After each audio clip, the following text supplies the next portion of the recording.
If you don't know me in real life, but you know my music, this song is probably why. Again, it started with the riff, and I actually have the very first voice memo I ever took of this riff.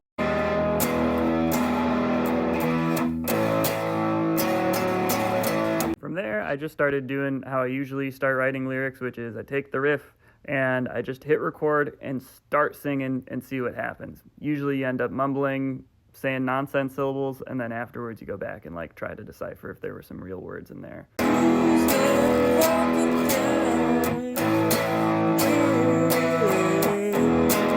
I know, doesn't sound like much, honestly sounds like shit. And that's kind of the story of this song, is just like revise, revise, revise, revise. The first voice memo I have with like real lyrics in it, I'm singing the chorus.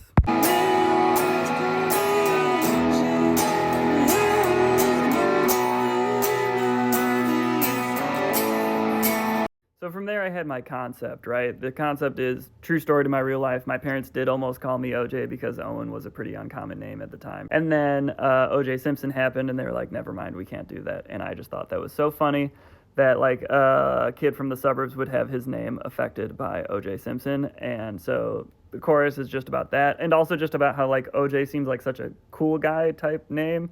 And that does not feel like my vibe at all. From there, I knew it needed like an instrumental hook. All I had was verses and choruses and that riff, and I was like, it needs some instrumental thing that ties it all together. That's the intro, and I actually have it from the initial demo.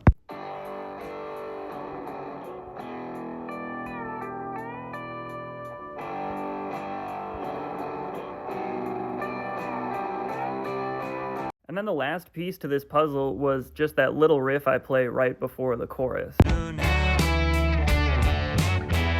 That didn't happen until I was actually in the studio recording it, and the producer Alex was just like, you shouldn't just groove there, you should play like another riff of some kind that brings you into the chorus. So then that's just kind of what I came up with on the spot. Okay, and then actually the last thing was then once I had that riff that goes into the chorus, I knew that it should happen in a way that kind of bridges that riff into the chorus with the thing that happens at the top of the song. Those should happen kind of together to bring you into the last section.